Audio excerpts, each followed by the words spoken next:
Hello,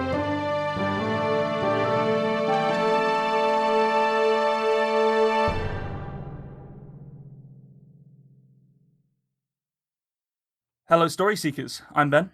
I'm Nico, and you're listening to The Tiny Bookcase. Nano season is upon us again. And just like last year, we are taking the challenge. NaNoWRIMO challenges writers to pen 50,000 words in the month of November. No mean feat. You can also increase that cap or even set a word count for editing. In this Nano season, we're going to explore our works in progress and talk about what it takes to win at NaNoWRIMO.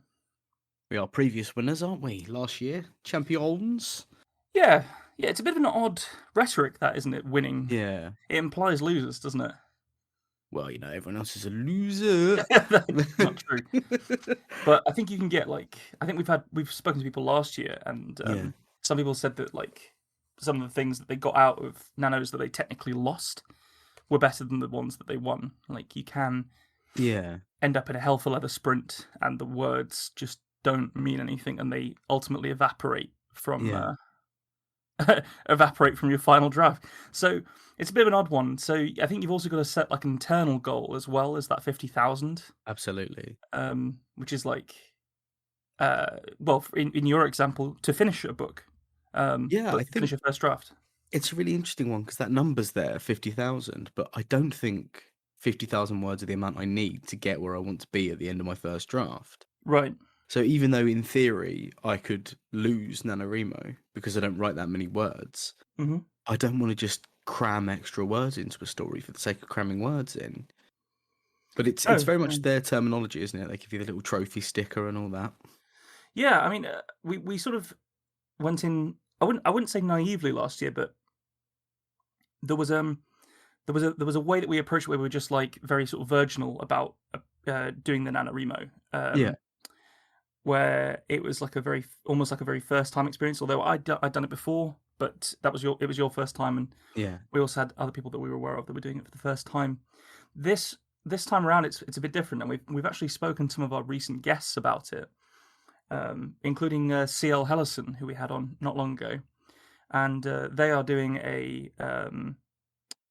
almost like an anti-NaNoWRIMO month where they've set themselves a challenge of writing microfiction every day for November, which is only 300 words a day. So that's, in terms of a word count and a time commitment, massive change. And if anybody's interested in following along with that, you can go to their Twitter, and you can see that they've put up a little post with prompts for each different day. Oh, that's fun. It's a really fun thing to do. So I've seen a few of those kind of things happening on, with the people that we follow on Twitter and just generally on social media, where everyone's definitely up for doing something in November, but not necessarily writing 0 to 50,000 fresh words. I think that's the best thing to take from it, is the kind of community spirit of it. Yeah. Everyone getting their heads down, and I actually missed a day. I'm absolutely gutted because I missed a day last year, so I don't get you can get little goals on the website, gang, for anyone following along. Say things like you've written this many words, and last year missed a day, didn't get the update progress every day, and I very sensibly on day 2 of NaNoWRIMO went and got an enormous tattoo on my entire upper arm and could not type on that day. And I'm not going to get that sticker again, and I'm proper mad about it. I mean, it might be worth. I know you're tongue in cheek there, but the reasons for writing can't be badges or pat on the heads from anybody else apart from yourself. That's true. I think it's just that it's going to be the only one that's not coloured in, and that bothers me rather than the not getting a badge bit. Send me a screenshot. I'll colour it in for you. Oh, that's so nice. So you're adding to an existing draft. This is the draft that you started last year. You did. As you said, you won NaNoWRIMO. I think you ended up on 50-something thousand words, didn't you? Yeah. Then you worked on it a little bit here and there, and then the goal is to, wherever it ends, is you're trying to get the first draft completed of this. Yeah. It's in an interesting spot because I've the story is there, the sort of point A to point B narrative is there, and we're now in the bit where I've baked a cake, but now I've got to do fillings and icing and all of the bits that make a cake interesting. Interesting. So you've written the end. Yes, there is an ending, and that actually only happened yesterday. I'd been Fascinating. sort of toying with what the ending was going to be, and I had one of those. And we talk about them, and it's great when you get them, but one of those little light bulb moments where I went, "No shit, that's it. That's the punchline. That's the gag that I end this on." Because it is a comedy book, and it can't. It has moments of hubris. It has to, otherwise the comedy's just non-stop. But it has to land. That last joke has to work, and I've been struggling for a suitable punchline, but I think we found it, which is a great Fucking A. feeling. That is a fantastic feeling. Um, so you're actually in the situation that I was in last year, where I had a bit of a draft, and I was doing the 50,000 to try and get a full completed first draft. Yeah. So you sort of people are seeing us in sort of almost in like a relay race, aren't we? The different sections, because I'm not writing 50,000 new words this year for November for NaNoWRIMO. I'm instead doing my goal is to do like a full pass of edits on the already edited draft that I have of a novel in order to create a final draft. Yeah. So I think that's going to necessitate me editing, processing, sifting through, whatever you want to call it, about 110, 120,000 words. That And is, quite frankly, fucking loads. it is loads, isn't it? But obviously, much of it has already seen my editing knife, which is why I didn't. I thought it would be a bit cheap to set myself the goal of the 50,000, because theoretically, I think probably 50,000 words of it has already received a few drafts already. So I could sort of it would be quite an easy way to cheat at it, I think. Yeah. But I have no intention of doing that, because actually, as I was saying before, my goal is, the reason why I'm doing it is to finish this fucking book, to have something that I can take out and try and sell to people, I, see if you know, people want to read it. I think that is one of the things about the NaNoWriMo element of it that works specifically for you and I, in that we're both perfectly capable of sitting down and writing and editing. We do it every week for the Mm-hmm. show. And I think because we're doing it every week for the show, we feel like, oh, I'm doing the writing, I'm being a writer.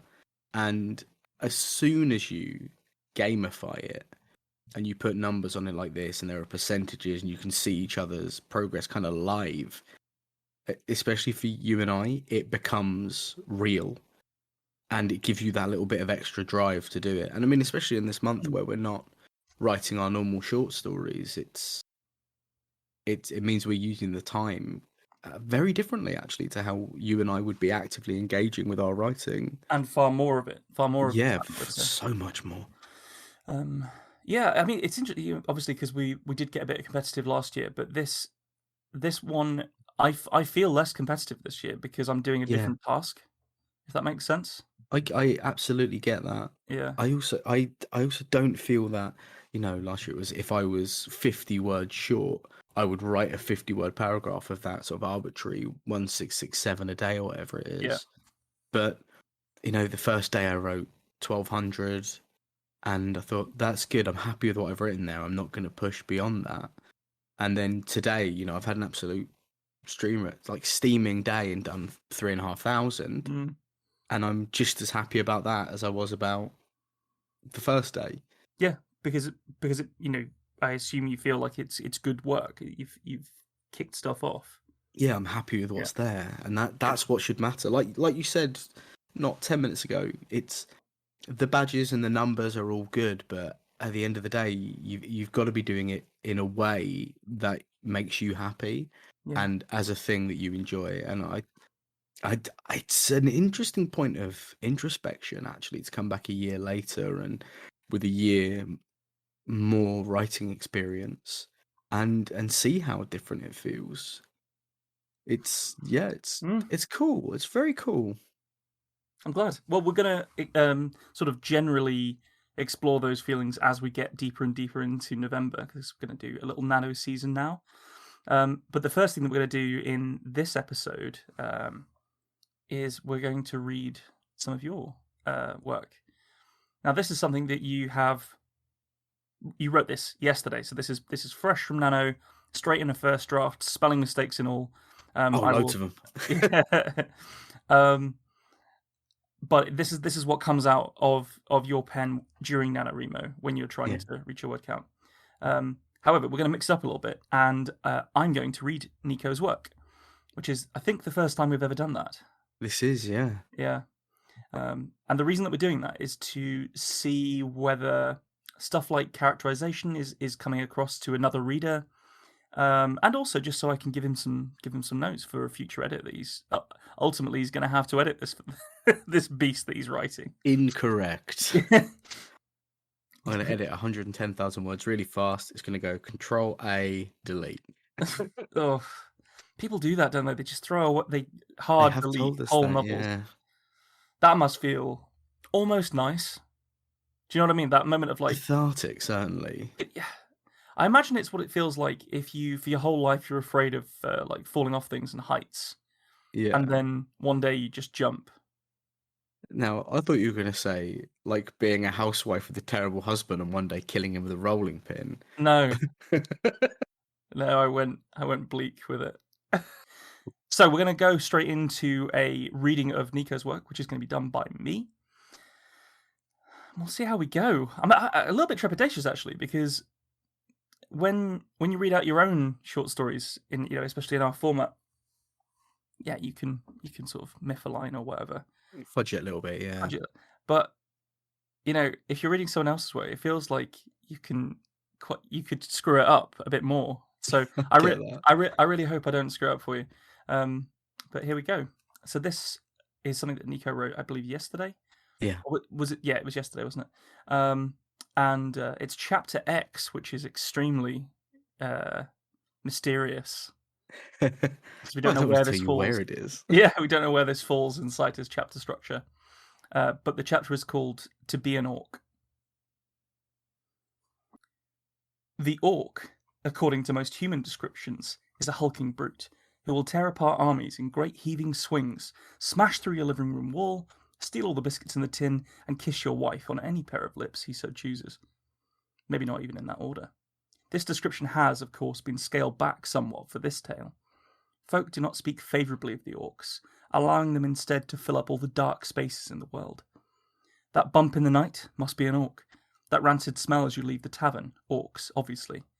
The missing children, the dead soldiers, the ravaged women. Of course it was all orcs. In this way, for a long time, they had served as both an excellent deterrent against those who would commit minor misdeeds, pinching someone's socks off a washing line or eating the last boiled egg, for example, and as a marvellous catch-all excuse for the sort of person who would commit far more unspeakable crimes. So it is that the general idea of the common household or garden orc is one of a gargantuan savage, heaving with muscles and tusks, and designed for nothing more than carnage. This could not be made more evidently untrue than in the case of Crud, who was in quiet contemplation as he restrung his bow. It was the tensile strength of the wood that meant the strings never lasted very long. There is a type of tree called a lao ken by the orcs. In the words of humans, it is known as heartwood, for that is the nearest translation we can manage without pulling a muscle. For even a strong human, bending a length of heartwood to apply a string would be a mammoth effort, but Crud, slight as he was for an orc, did it with relative ease. It was here, his long thick dreadlocks wound back in the broken bowstring he had replaced, that Crud had gone to think on everything he had seen in Skull Crusher's tent. Quiet contemplation was a distinctly un-orcish quality, but one Crud took great pleasure in undertaking. He loosed a few long shafts at mounted skulls, taking each through the socket of the left eye as he thought. The goblins were, he had already decided, a moot point. They had been a potential meal, and now the fat one was lounging on a cushion, and the bony one had started giving bizarre orders to anyone who would listen. He had called for every passing orc for about an hour to do a flip. Eventually one had taken umbrage with this, and flipped the goblin so hard that its bum was still working on the physics of the journey it had taken. Whatever their devious little scheme was, and he could be certain it was devious, he was going to stay close enough to pay attention, and far enough away that he could drop them into a hole the first moment they weren't deemed necessary anymore. The human, Edmund, was pretty standard as far as humans went, from his reckoning at least. He was definitely what they would call handsome, even after his mistreatment as a prisoner. He had the bearing of one of the noble types, If Crud had been watching over a battlefield, that would be the man he would put an arrow in. It wouldn't be the first time. It incensed him in a way that he had been chosen to escort this man back to the human lines. Grick seemed to be taking it as a sort of honour. He was a good friend, but he had always been short-sighted. This was a poisoned grog cup. They were going to be skinned and hung flapping from the human encampment before any idea of peace could be spread. He knew it, the human probably knew it too. The idea of peace, though, was fascinating. Crud had never really been into the whole war thing. Even as a child, fighting had been something that happened to him. Normally, really brutally, just around the corner from his home. That was why he had learned to use a bow. If you can kill someone before they even know you're there, what need did you have for the ability to pop ahead in your bare hands? But with peace, well then, you didn't have to kill anybody at all. And wouldn't that be a good thing?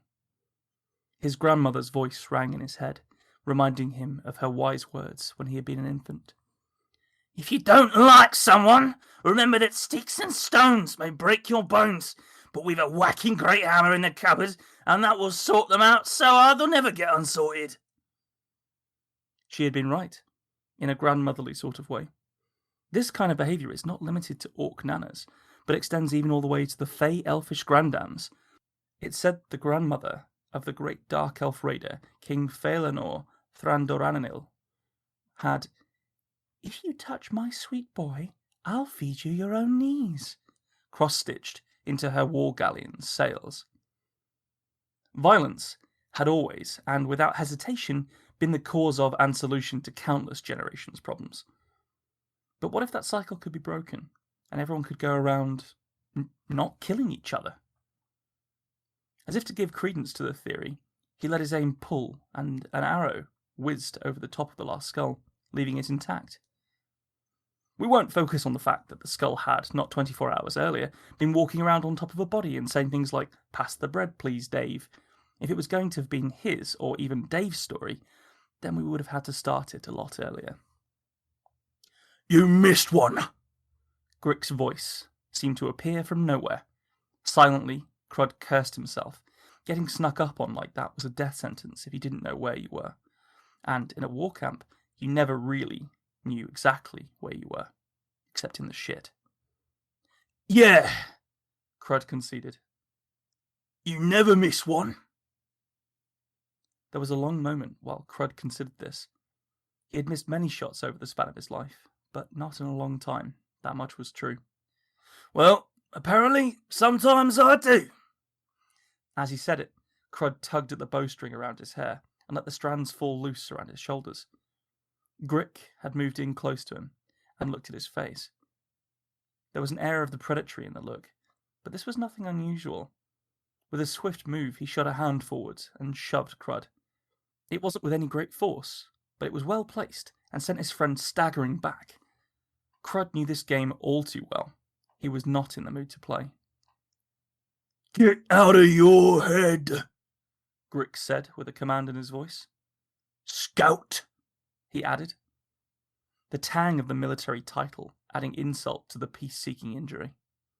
"I'm not in the mood, Grick." "Not in the mood?"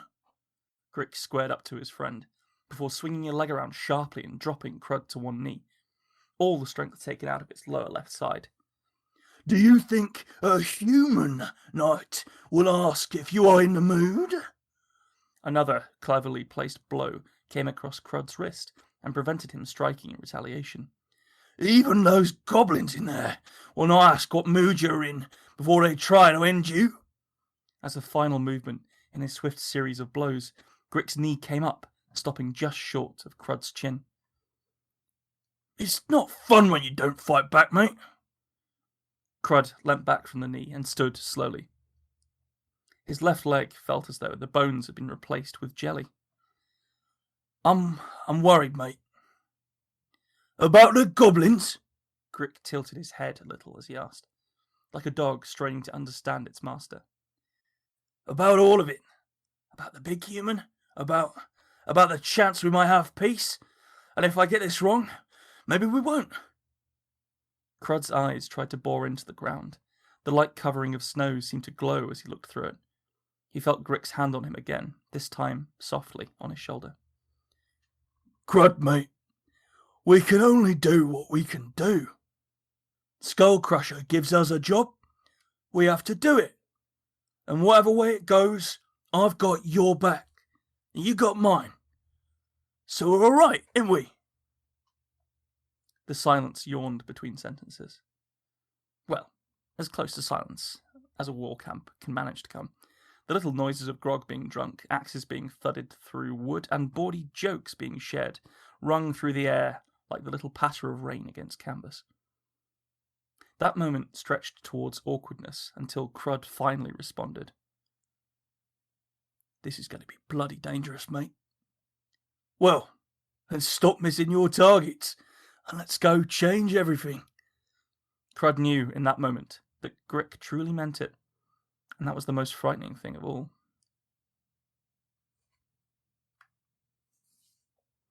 It's really interesting hearing your own stuff read back to you.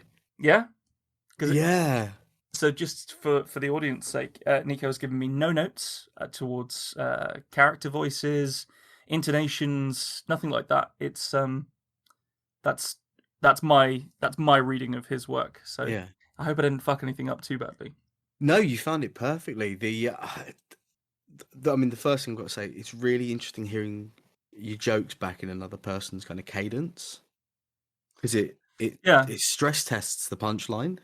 Yes, I would imagine it would do, because you know where you're going with it. Like, you know where the heart of it is for you, don't you? But someone else just reading it gets it a different way. So did you see any that weren't landing at all like you thought they were going to, or ones that were even funnier? Some of them, like the Nano bit, because you firing into. I mean, I love that bit. I'm really, really happy with that joke. Yeah.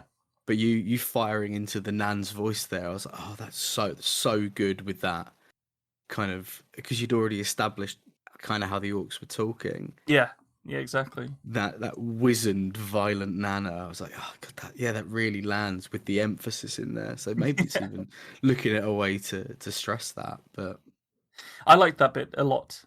I think the whole thing is strong. You know, for a first draft, it's very, very strong. I think even people listening are going to be able to tell that this needs to be edited, though. Yeah. But that is in no way a derogatory statement or a criticism. It's Everything just the needs to be reality of edited. writing. Yeah, exactly. A first draft is always a bit shit. It just always is. And I don't think this is particularly shit. I think there are bits in it that need lots of work. Yes. But I think because this is part of a larger project that you've clearly got your voice for sorted, that it's not as much at the mercy of that first draft shitness as perhaps a short story would be, or if we were reading through an entire novel or a novella or whatever. It's good. You can. I feel a lot of the needed edits on that, because I purposely didn't read it back after I'd written it so that I could get it. So that's straight off the press, isn't it? That's straight out of the mill. It's like, I've finished writing it. I'll just give it to Ben. We'll see how it sounds tomorrow. And I think what's really interesting about it is I can hear when you're reading it back to me where my brain said, that's an idea. So I'll just type out that whole idea, and then we can take bits out, or we can move it, or because it's very flow of consciousness, isn't it? The way it sounds. It's very flow of consciousness. I think last year we had a conversation about some of the stuff that you were producing for the first bit of this story. Yeah. And I remember us talking about like what's what, and my strongest bit of feedback I felt was that you needed to play with formatting in order to make it clear what's what. So in this, you've parenthesized the narrator sections. Yeah. The only other thing that I would add to this, I think that, and this is potentially a first draft thing, I think that the voices blend between scene narrator and meta narrator too readily, too easily. Okay. So I'm just trying to look for So, for example, Crud had never really been into the whole war thing. I think that's too flippant for the scene narrator. Okay. No, that makes a lot of sense. But it's not too flippant for the the meta narrator, who's the one with the doing the voices of the grand dame of the elf I mean, kid. even straight into like looking at it now, or listening to it now, Mm. something like acts of violence didn't come naturally to Crud. Parentheses. He'd never really been into the whole war thing. Close parentheses. Close Hmm. parentheses. Yeah, good word. Immediately kind of brings that duality back, doesn't it? That's Definitely, yeah. And I think that duality, the strongest paragraphs of this are where that duality is really enforced. So, for example, we've if we're focusing in on that bit about the orc grandmothers and the elfish grandmothers, that bit of sort of meta narration, um, that one's fascinating because the bit where the character is recalling what his grandmother said to him is obviously in the scene, in the moment. That's where the character's head is. The stuff about the dark elf and or those kind of the war galleons, all that stuff. He might not even know that. yeah. And I feel like that paragraph feels distinct. Those voices feel very distinct, despite the fact that we've got two grandmothers talking in the same section. Yeah, I think that is really really helpful feedback actually, because I know there are bits where I'm gonna have to go in and find those narrator voices because they are always there, and it works quite well for me because they're the two voices I use when telling stories. It's the I am telling a story voice and I am saying something funny, and I think they definitely blend when I'm writing because I don't want to sort of drop the ball on a punchline or Well, I think you can be funny without doing the meta voice thing. yeah The meta voice, that meta narrator voice, or whatever we want to call it, it's more of like a confidence moment. It's more like as in like the narrator is taking you into their confidence. yeah A little aside, they lean in, they sort of whisper something to you that the characters can't hear. And I think there was even sections in some of the work that I've already read from this project where that meta narrator is actually directly shitting on your characters, yeah or taking the piss out of them in next to where they're trying to do their thing. So I think you can achieve humor in both, and I think you do in this one. yeah Um, but it's a different kind of humor, and if you're gonna keep them distinct, then they need to stay distinct. yeah. Would be my note there. Um, a lot of run-on sentences. There was one paragraph where the whole thing was one sentence I'm so guilty of that crime. with like so many commas. But like, so what that does is you know how to read it Yeah. because you wrote it. You know where the stress falls. I'm not. I'm looking for how to put stress around the 7 commas, or like which bits that that kind of thing. So that kind of thing really does show up on somebody else reading it. I think, Yeah. um, 100%. especially reading it out. Like this is actually like a brutal thing to do to a first draft. To not only for me to read it out loud to you, but also on mic. And then be like, so here's where you fucked up. But I love it though. This is exactly what this is for, you know? yeah, I get it. So essentially, this is really clearly going to be a bit that's definitely going to stay inside the novel, from what I can tell. Yeah. The characters feel like they are coming through. Like I very much felt the difference between Grick and Crud. So much so that I was quite keen to give them different voices. I found it harder to do Crud's voice, that kind of like softer orc voice is a bit harder. Yeah. Whereas Grick, you can go full, Mordor orc, can't you? A little bit, Yeah, big lad. big lad. But I really enjoyed. Like I like the concept of having a conflicted orc. Yeah. Um, what?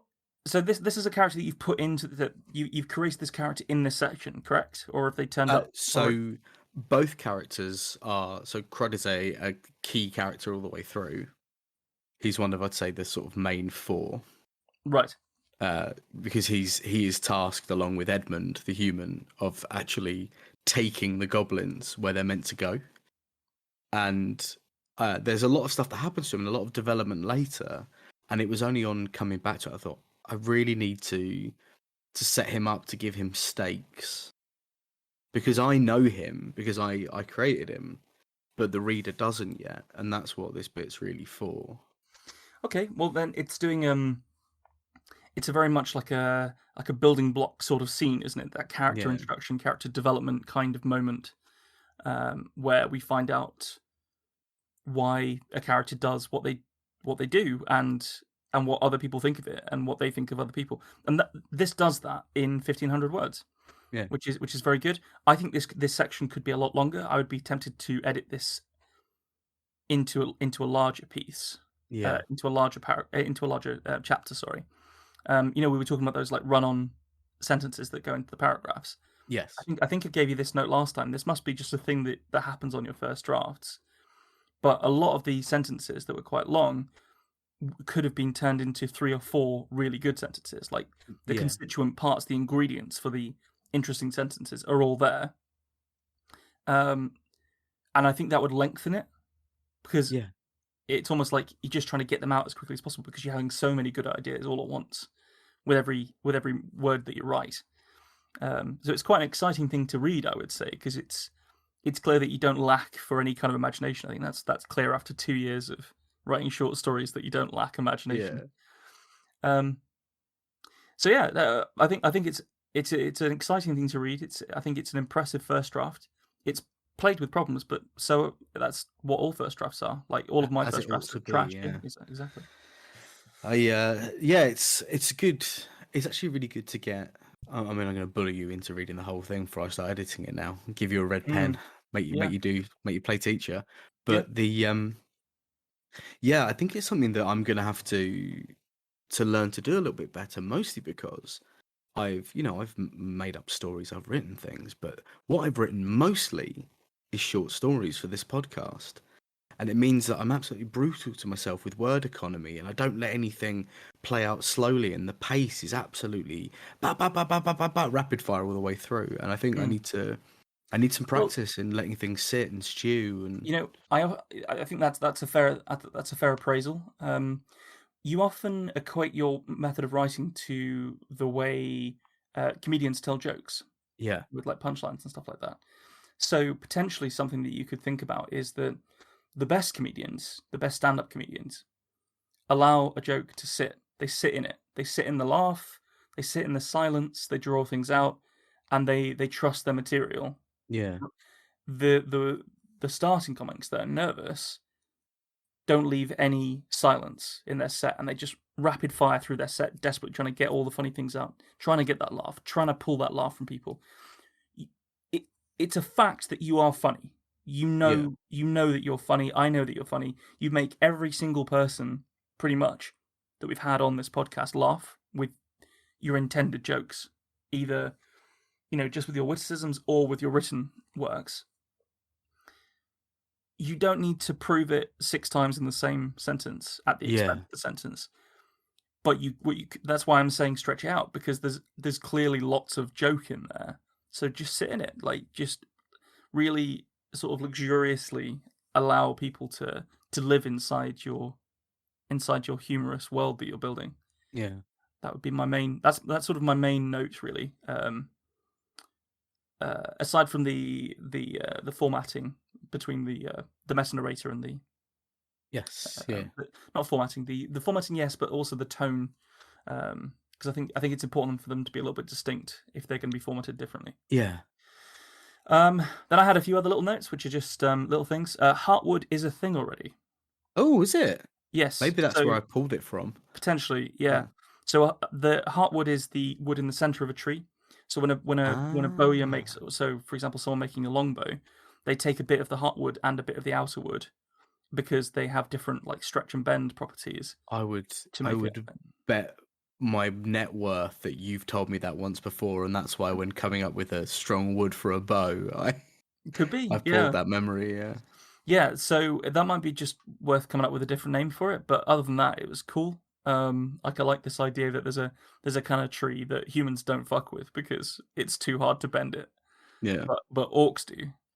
That's the kind of thing that people would call like ironwood or yeah, something like that. Something that sounds like it's got more strength than wood ought to have. yeah, Um, but I liked it. I liked it as a concept. It's just it um it caused me to trip up a little bit just because I know what Heartwood is. Okay, that's good. So worth doing. There was a bit where, oh yeah, so I remember what it was. It's Thranduranil. Oh, my purposefully almost impossible to say elf name, which is a really mean thing to give someone when they're It reading is a mean something thing. out. I mean, I know you'll have edited this, but I tripped over it about 6 times, listeners, when I was trying to read it out early. So that's one thing. But people, your readers aren't necessarily going to be reading this out loud, so Yeah. that's not necessarily a problem. What I do think is a problem is that it's about one letter away from Thranduil. Oh yeah. And I think you're skirting with straight parody at that point. Yeah. Um, you know, like Lord of the Rings and uh, Boris Trotter or whatever the Harry Potter one was called, like Yeah. Yeah. where they're just scene for scene piss takes. You know, they're filled with like slightly funny takes on uh on character names from Lord of the Rings and Harry Potter and whatever else gets parodied. So Yeah. I think you could do with just swinging away from that. Um, Okay. you have a much better understanding of how comedy works in writing than I do, but I feel like that stuck out to me because I was like, that's too close to Lord of the Rings. Okay. Um, so this is your own thing was my feeling. This Yeah. is your own world. So there's no need to do that because you're building this world. Entirely unintentional as well, but Yeah, a really good thing to have someone catch. yeah, worth. Yeah, it's it's one of the reasons we're doing this, isn't it? Yeah, It's to definitely. and this is the kind of thing that comes out whenever anybody beta reads anything for anybody. There's Yeah. always little things that just don't occur to one person that do occur to another person. So, but I think it's a really fun piece, and I know that the larger project is really exciting, and I think there's definitely a space for this kind of like comedy, fantasy, epic fantasy world building and novel sort of structure. Um, I like it, and it's something that I couldn't write. I don't think. I Um, mean, the jury's still out on whether I can write it, mate. We're gonna take some time. but if you wrote, you said today you wrote 3,000 words, was it? Something around there, yeah. Yeah. If you're putting, and this was 1,500 words, so if you're if you're putting out stuff of this quality as a first draft, and you're going to have it end up with about 100,000 words of it, there is no way that you won't be able to just polish it up, tweak it, edit it, bring it up to the point where it is a very good book. Yeah. Because you can see it, like it's so clearly a diamond, but you just need to dig it out of the midden a little bit. I'm leaving a bit of poo on there because that's funny. Poo is funny, Ben. It's one of the laws of nature. That poo and willies are funny. That's the rules.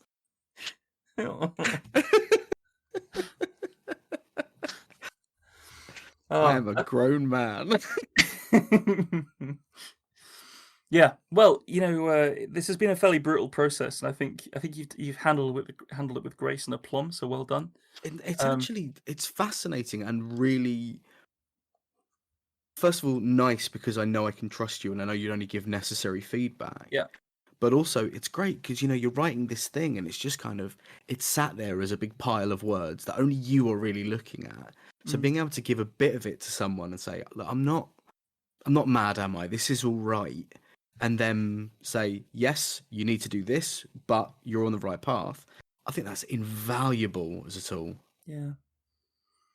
So this is something that anyone that's following along with Nano or trying to edit their book or just generally trying to do any kind of writing, it's always worth getting someone that you trust to have a Yeah. read of it and just give you their thoughts on it. Um, If you're taking part, by the way, do drop us a tweet or a Facebook message or anything you feel like, because we've got a group on the NaNoWRIMO we website, do. and you can join in and you can write along with us and put rude things in the chat, and it would just be nice to grow that community. I It's think. exclusively for rude things, that chat, is it now? Oh, exclusively Yeah, excellent. poo and willies and all sorts. There's something just so condescending about the word willy. Imagine in the sexual arena using that terminology. Oh, Like that to me is so inherently I hilarious. mean, it's obscene. If you were like referring to your willy during sex, Come that over would here, be darling, and yeah, touch my willy. that's beyond deviance. That's just crazed. If anyone is doing that to you, listener, you need to leave them. Right. I think we need to put me to bed. Yes, definitely. So the will. If anybody thought this was too brutal, if I went too hard on Nico there, or they thought maybe I didn't have to put up my writing to under the same kind of scrutiny and knife, that is not true. That is happening next week, when Nico will hopefully take his gloves off and really get to work on my stuff as well. Can't wait. That was fun, wasn't it? That was fun. Thanks for joining us for this episode of The Tiny Bookcase. Remember to subscribe, otherwise you're going to miss out on the future fun. Also, tell a friend. If you like this episode, link them to it. We'd be tremendously grateful. You can follow us on Twitter at BookcaseTiny, Facebook at The Tiny Bookcase, and Instagram at BookcaseTiny for updates.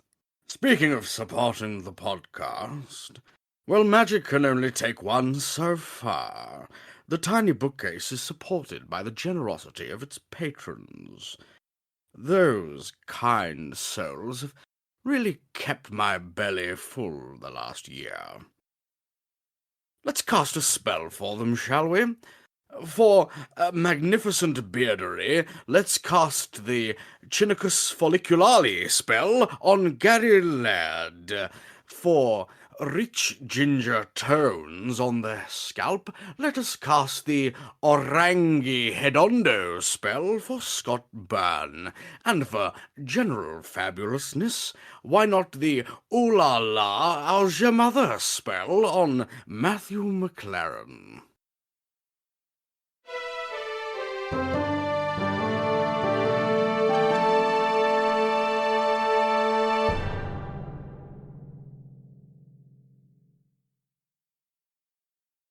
How do you come up with that shit, man?